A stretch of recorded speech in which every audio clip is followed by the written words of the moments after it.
Hello, LinkedIn. Thank you for joining us on this Thursday afternoon. I am Casey, and this is my friend Trisha. We are both HubSpot admin consultants. A little bit of a broad term, but let's go with that for the day. And if you are joining us today, I hope you are here to talk about list grooming and list hygiene inside of HubSpot. Trisha, this is one of your suggestions. We have a joint client that's having some issues with this. I'm going to talk a little bit about why this is a problem. I can jump Well, in. it's a problem. It's a problem because HubSpot doesn't let you have infinite lists. At That some is point, they're like, problem "Look all you one. got." That And this particular instance of HubSpot, I think it is in the neighborhood of 7 to 8 years old. There is a team of, let's say, half a dozen people that are working in it pretty regularly. mhm. But they're like actually in terms of active users, it's more like 15. Yeah, I thought it was higher. Yeah. I think the actual list makers, I'm gonna call that 8 people. 8 Um, possible list makers. yeah, but over the course of all this time, Mhm. there are, I mean, over 1,000 lists at this point. I have myself, I think, because they work for my brand, really good at naming conventions. I can Mhm. always find what I'm looking for, but I worry that the other people on the team that they get in there and they're just, I can't find anything ever. It wouldn't be surprise me if that was the case. Yeah, I mean, I've worked with Trisha long enough that I know her naming structure. So, that's helpful. I can go in and find a list that Trisha's created. But yeah, so I mean, there's 3 problems with having too many lists in HubSpot. One is the limits. That's the one that's most likely to drive you to action. Um, but Because that's this is, definitely I'm so excited to find out, uh, your approach to the grooming part of this because it's a big kind of spaghetti beast. How do you get your arms around it? spaghetti beast.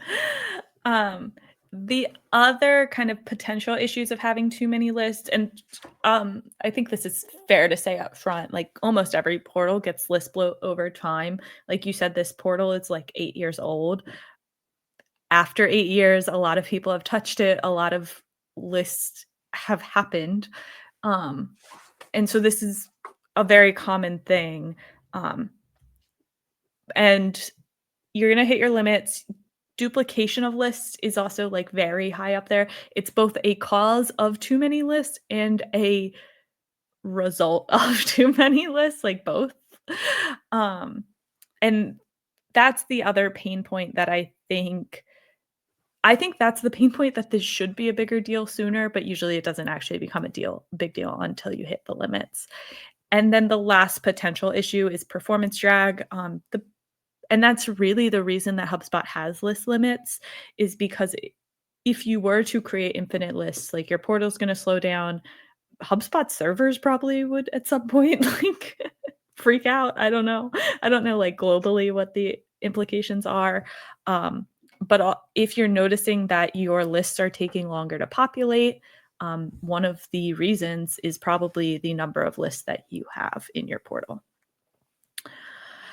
So today we'll share both reactive and proactive tips to manage this. And I know, Trisha, you like to discuss who this is a best fit for. If you're a HubSpot admin, either accidental or on purpose, this is for you. If you're a marketing manager, a sales manager, generally, if you are in a position that you're managing people who create lists, or creating lists yourself, those are anyone who creates lists, we welcome you here today. And be the change. So even if you're not actually in a management position, you could you could be the change to help Mhm. reduce the confusion and duplication of lists. Yeah, and you're gonna have a head start because Casey and I are gonna discuss strategies for how to get your hands around that spaghetti monster, so that if you're not the change maker, you can help them understand it's not that big a deal. You can do it. You can do it. Um, so I think it becomes scary. Like, so the mutual client we have is approaching their limit. I think they're over or very close to 2,000 lists. Um, and I that is overwhelming. Like, truly, truly fair to say, what do you do when you have 2,000 lists? Their limit is 2,100. I just checked. So they're not quite to 2,000 yet, but they are approaching that 2,000 mark, which is why it has come up in our lives to discuss. Um, and there's a few approaches that I think you can take at this point to audit like what to do when you're nearing the limit. Um, Number one is sorting by creation date or last update date. And looking at your old lists. Actually, the client reached out to me yesterday, sent me a screenshot of the like oldest page of lists in HubSpot and said, can I just delete all of these? And I said maybe. Not necessarily. And probably worth noting, like one of the things that makes this difficult is in reports, you can reference when a report was last referenced or used, visited. You can't, that doesn't exist on lists at this time, May 22nd, 2025. If tomorrow I have an update, you can. But whenever I make statements like that, I like to highlight that that is true as of this exact moment in time. But yeah, you definitely can and should start with some of those old lists, um, especially if your portal is 8 years old. It's very possible, and especially if that list has not been updated in 8 years, it may be a list you can delete. Where you wanna be careful is sometimes those first lists are kind of fundamental lists that don't need to be updated. Like your list of all contacts with a life cycle stage of customer, sure, it hasn't been touched since your portal was created, but it doesn't need to. It's still, but that doesn't mean that the list isn't important. Um, so I think one thing to always keep in mind is like keeping context while you're having someone that has some context maybe is important when cleaning up lists. And it's actually why I don't love being the person to clean up lists as a like contractor, because I will never have the context of someone inside the organization. I pride myself on being a part of the team with my clients, but at the end of the day, like I'm usually part of a team. I'm often not part of the organization. Um, so definitely start with creation date. Also, you can sort by last updated date and look at the old list there too. And then the last thing I would sort by is the number of objects on the list. If you have a bunch of lists that have 0 records in them, whether those are contacts, deals, whatever your list is, you might not need those lists.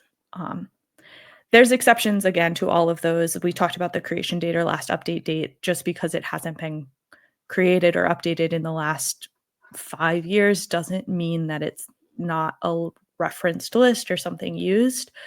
Um, and if there's 0 contacts, maybe it still might be being referenced. I create lists, a lot where I'm like, I check in on them to see if a problem has occurred. So ideally, those will have 0, but they don't that doesn't mean that I wanna get rid of them. I actually do wanna keep referencing those. But those are some things too. I have some other ideas. I'd like So, to know what you think about them. let's go. Um,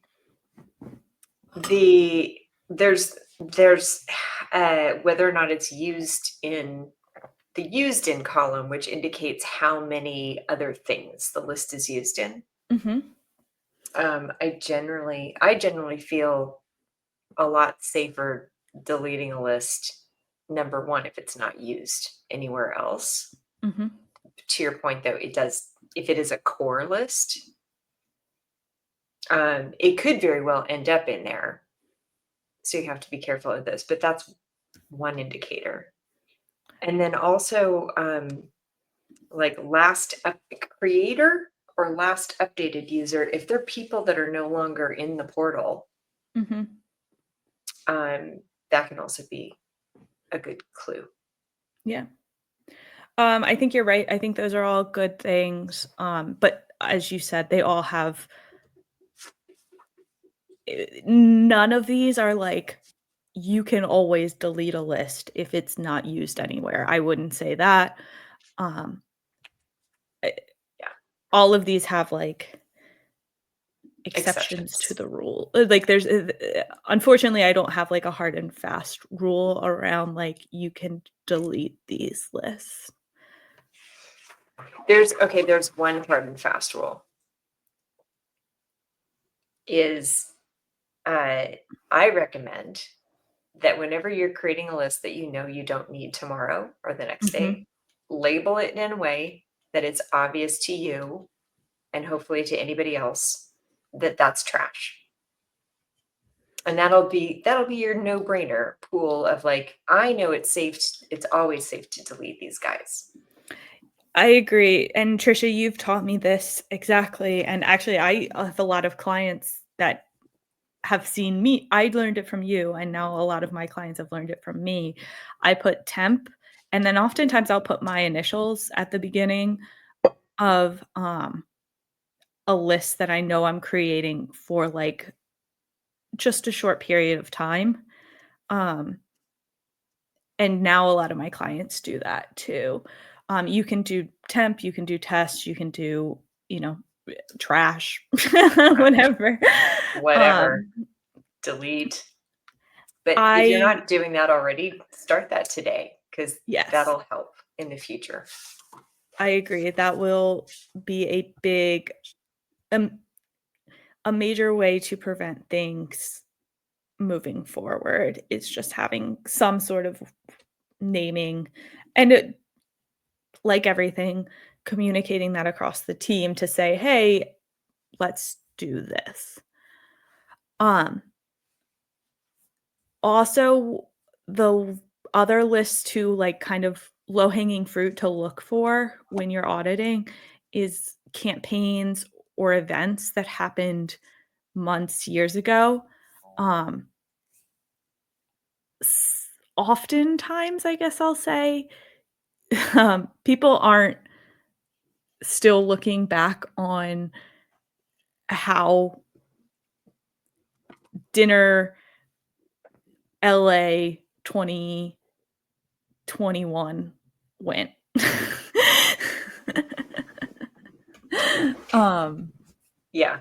And uh I think it depends on who's managing your events and what sort of efficiency metrics they're looking at and how many of your events are repeat events. If it's an event that you do every year, mhm, um, there might be some value in holding on or just transferring that data to its spread because lists change, mhm. right? People get deleted, people, whatever. I've always thought there's a lot of value in like capturing that data from somewhere. And at some point, a list is not the place to keep that because it's not something that you can look at over time, not easily. And the HubSpot campaign tool has made a lot of improvements over the last few months, years. It's very possible that you are using lists in a way that you can now use the HubSpot campaign tool or even the HubSpot event tool, marketing event tool. That also has made a lot of improvements lately. I used to use lists, and to be honest, I haven't totally changed my behavior, but you can. Okay. So what about like webinar attendees? Marketing event. Make it a marketing event instead? However, I will say campaign specific lists, and this is actually what our first step will be with this client. I don't know if you know this, Trish. I actually don't think you know this. I don't know Um, this. what we'll be doing first is looking at all events, marketing, webinars, conferences, anything that happened 2024 and earlier, and converting them to static lists. And then we still have those lists to reference. But the event already happened, like, and sometimes they should, like a webinar, when you create the webinar list, it should be a smart list. You want to see who registered, you want to see who attended. You don't, it's not static at that time. But there are some updates recently where you can convert lists to static lists. Um, I always convert event lists to static lists at the end of the event, just mhm, because things change and then your list, like you look at the numbers 2 months later and it doesn't quite match up. mhm. So I always just build that into my workflow is if it's a webinar, if it's a show, if it's like something, the people who came to your booth, I always convert it to static when you're Yeah, done. so you can convert the list to static manually. You also have these options to auto convert. Oh, I like that. Except I would like it to do it maybe after inactivity is okay because you're not going to be adding any new people to it. I love that.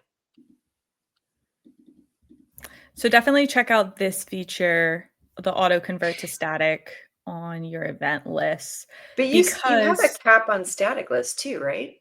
you do, but you're often not hitting it, so it gives you a little bit of wiggle room typically, the what I'm seeing people hit is their active list limit.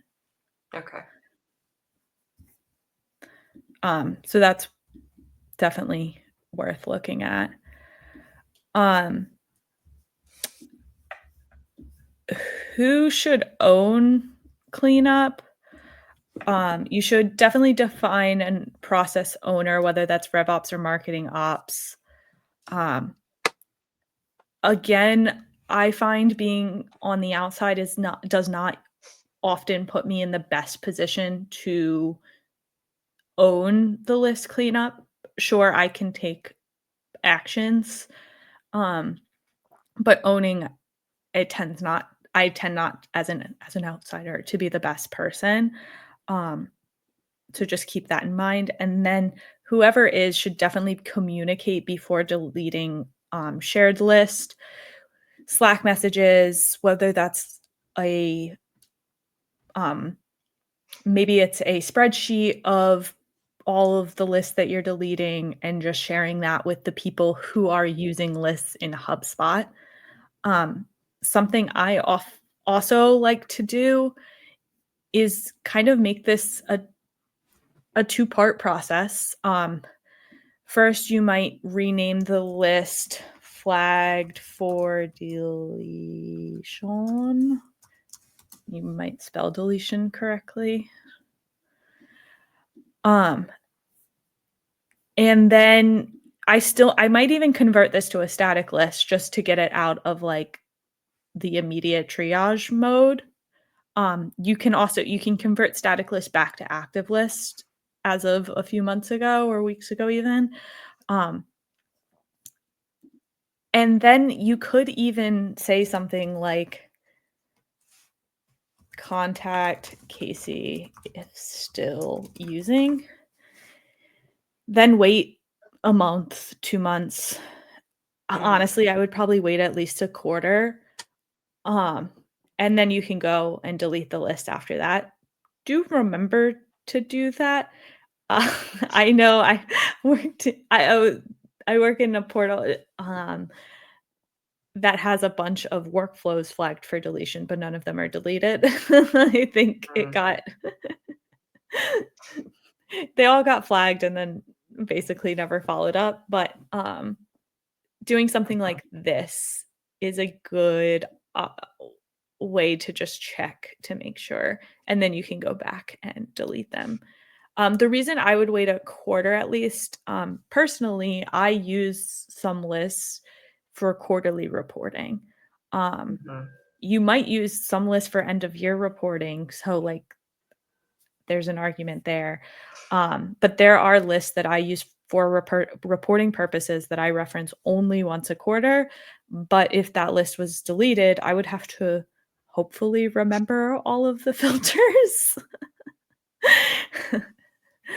um, Hey, so operationally, how are you going? So you need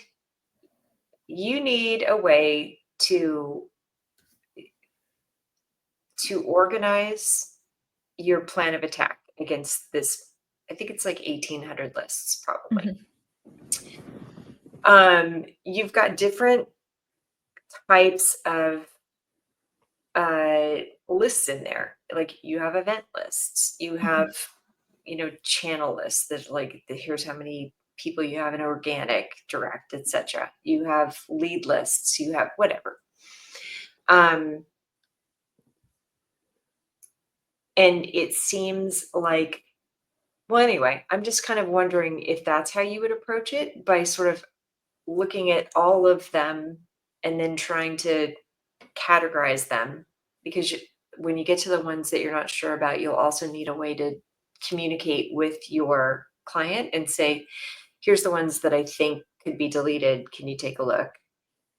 How are you planning to do that? Are you planning to do everything live within the platform or are you going to export it into Excel? What do you think? um, I'm gonna I'm gonna do the low-hanging fruit in the platform. So Mhm, doing that initial, like, cleanup in the platform. mhm, I believe can you export? Yeah, you can export mhm, list. Um, a best practice would probably be to export the list and then I mean, yes, that will be a big file, but honestly, not, like, that bad because you can probably fairly quickly like, in an Excel document, filter the ones you know you need to keep. And you would be able to do that based on, like, used in and stuff like that. You may even be able to, if you have them exported, sending that data to, an AI tool and having AI flag potential duplicates, just by names, then you can check to see if they actually are duplicates or not. Um, I think that would probably be the best case scenario. And then you're documenting what got removed and things like that. mhm. Especially I for those also iffy ones. yeah.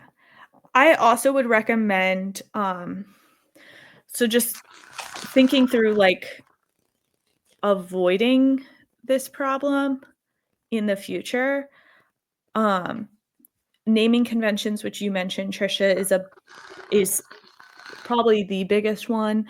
Everyone agreeing on a naming convention, um, that's gonna help prevent duplicates for you specifically, because people are gonna be able to find the list that they're looking for.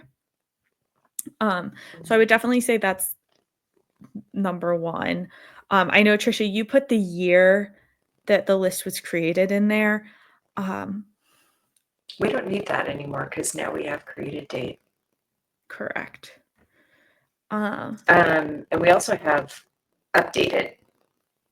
So I was using it as both created and updated, and we have that now, so it's not necessary anymore. I do think sometimes and if naming conventions are too complex, then people stop using them. Yeah. So just, also like objects, you have to like a lot of times, like this one, contacts by Nico, accounts by Nico, but you can see the like Mhm. you could just do like You created by gotta Nico. call it something though. You can't call it just Nico.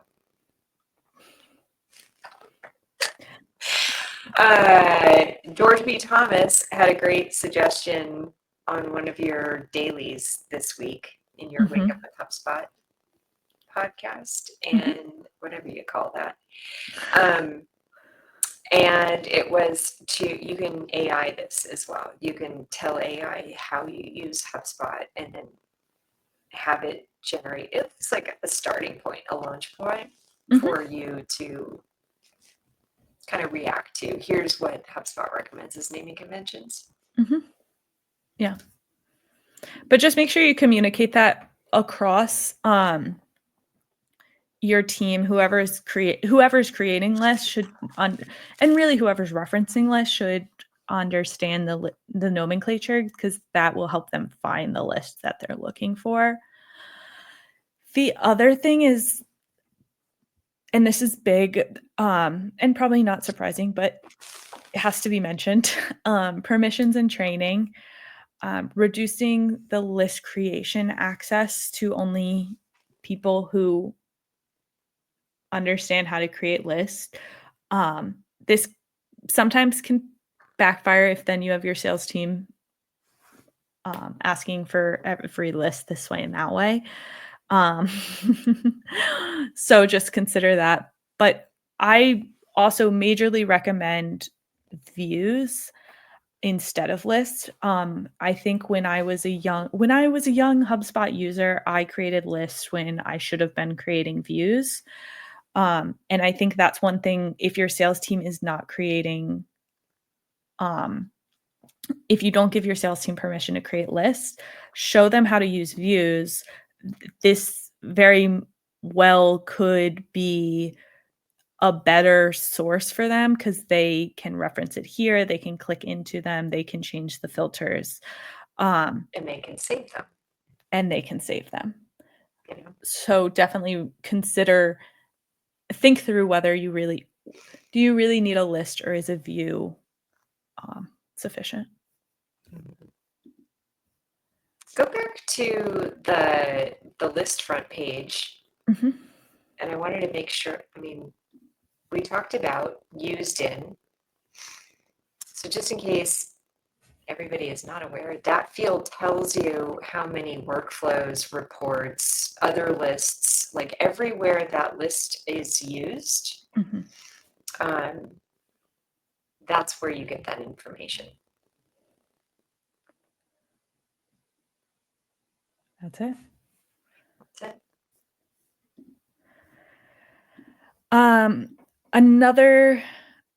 So we talked naming conventions, permissions, trainings, views, also reports. You may a report may be a better fit for what you're doing than a list. So consider that too. However, I will say reports can get bloated too. And I've seen that also happen. Naming convention across both is the biggest advice I could give you.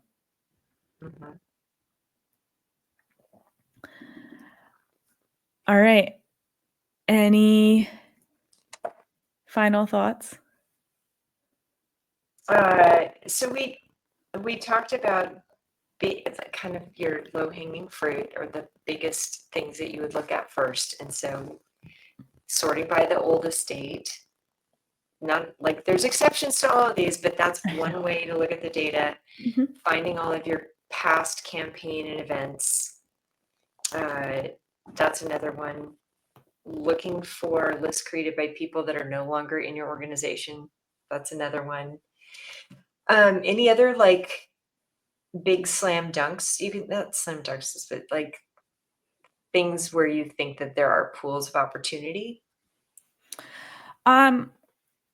What I will be doing is, yeah, starting with the oldest list or least updated, um, lists that have no records in them, deactivated users, used in 0, yeah, all of those. Looking for opportunities to convert lists from active lists to static lists. Mhm. Um, those are the big ones. And like looking at any temporary or any lists that are like campaign specific, whether those be events, webinars, whatever, that should be that could be converted to static. Those are the major ones.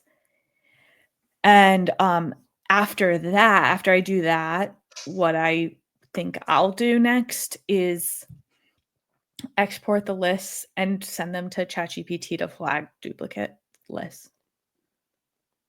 Mhm. Because with 2,000 lists, it's going to be hard for me. Explain how you're going to do that. I'm going to export the lists. I really just need the name and the object type. Probably the number of records too would be helpful. It'll send me that, and then I'm going to send name, list size, object, those columns to ChatGPT and say, can you flag potential duplicate lists?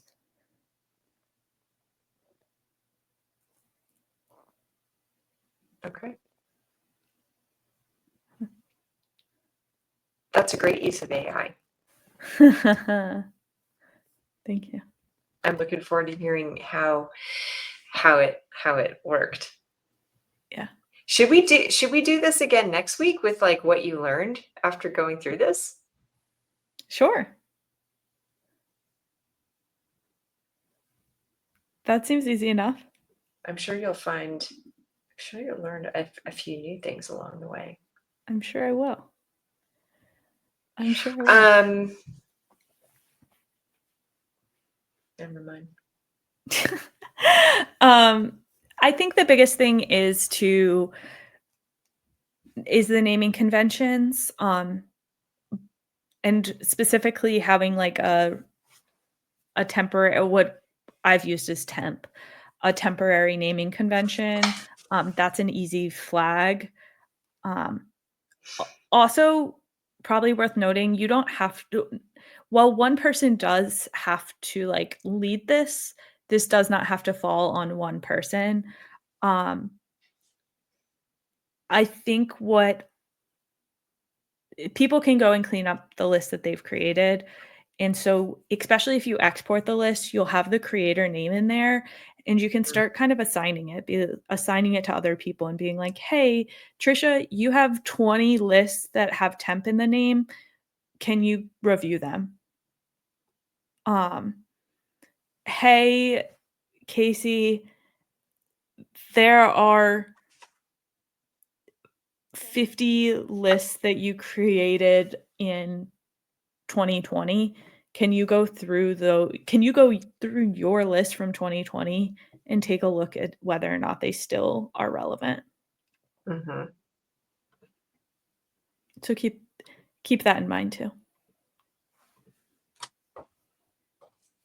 That's And a it's great just a idea. part of general portal hygiene. So don't feel alone, or there's not a problem when you start to get close to your list limit. It's just part of it.